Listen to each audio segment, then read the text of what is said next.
What a kickoff to the season. We are back with Daredevil Born Again Season 2, and things are in motion straight away. The episode wastes absolutely no time setting the tone, and if this premiere is anything to go by, this season looks much more focused and much more confident, and much more brutal. Episode 1, titled The Northern Star, kicks things off with Daredevil uncovering Fisk's weapon smuggling operation. He infiltrates a cargo ship, survives its destruction, and immediately sets the stage for a much larger conflict as Wilson Fisk tightens his grip on New York City. Straight away, you can feel the difference in direction compared to Season 1, and that definitely makes sense. Season 1 of Born Again was essentially a mix of two different versions of the show, one that was scrapped and then heavily reworked. This time, Season 2 feels like it was planned and filmed with a clear vision from the start, and you can absolutely tell. This episode kicks straight into gear with Daredevil infiltrating this cargo ship, the Northern Star, and the first thing that stands out is the suit. We finally get a clear look at Charlie Cox's Daredevil in the new black suit, complete with the Daredevil logo on the chest, which is something we've never actually seen before, not even in the Netflix series and not in Season 1 of Born Again. And honestly, it looks fantastic. The lighting, the design, and the way they frame the suit, it feels like we're finally seeing Daredevil in his fully realized form. This feels like the finished version of the character. Right out of the gate, the combat is exactly what you want from a Daredevil show. It's crunchy, brutal, and violent. People's arms are getting broken, bones are snapping, there's blood everywhere.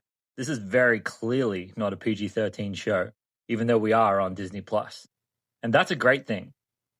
There are also noticeably more F-bombs being dropped here than in previous seasons, even compared to the Netflix run.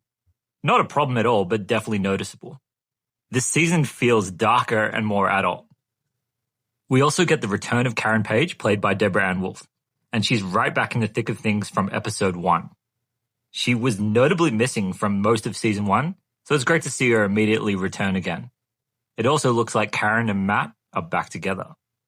We basically pick up right where we left off at the end of season 1, but now the story suggests that Matt Murdock has disappeared while Daredevil continues operating in secret, and Karen is helping him from the shadows. That dynamic is going to be very interesting to see watch unfold. Meanwhile, Wilson Fisk is still mayor and is clearly tightening his grip on the city. We also have hints that he's using the ports to bring in something, weapons, resources, whatever it is, but we don't fully know the purpose yet. His anti-vigilante task force is still active. New laws and policies are being put in place, and the city is starting to feel a bit more controlled. More hostile, for sure. Let's see where that goes for Daredevil and the crew going forward. We also get the introduction of Matthew Lillard's character, the mysterious Mr. Charles. Now, we don't know much about him yet, but it's very clear he's up to something with Fisk.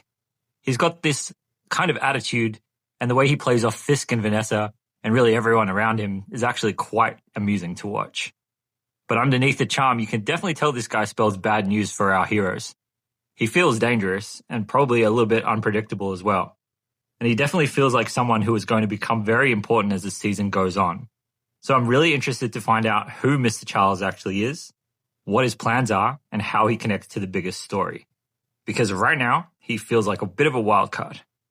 We also see the return of the swordsman, who appears to be dealing with the fallout from last season. And we check back in with Matt's ex, Heather Glenn, who is now working in the legal system and appears to be prosecuting cases connected to Fisk. Because where we left her last season, she just decided to work for him. She still seems to be carrying trauma from her encounter with Muse in season 1, which could become a major thread moving forward. We also pick up again with Bibi Urich, the niece of Ben Urich. And this is one area where, I'll be honest, I'm not fully sold on those camera cutaway segments, where she's filming people around New York. They feel like leftovers from the earlier version of the show. They interrupt the pacing a bit. Not terrible, just not my favorite part of the show. There's also Fisk's second-in-command, the mayoral aide, who seems to be feeding information behind the scenes, and I'm not completely sure where that storyline is going yet. It feels like setup more than payoff right now, but to be fair, this is episode 1. There's a lot of groundwork being laid for the rest of the season. The episode closes with another solid action sequence, Daredevil stepping in to help somebody in danger. And once again, the fight choreography is strong. probably some of the best we've seen in any of the seasons of Daredevil so far. It's definitely fast and physical and very grounded. But the real issue comes right at the end, because it looks like we have possibly the hint of a return of a very dangerous, very impressive character coming back into the fold. And if that's the case, things are about to get pretty interesting. Overall, this is a very strong start to the season. Yes, there's some setup. Yes, there's a bit of filler, but the tone is right, the direction seems clear, and the momentum is there. The stage has been set, and if the rest of the season builds on this foundation, we could be in for something very special.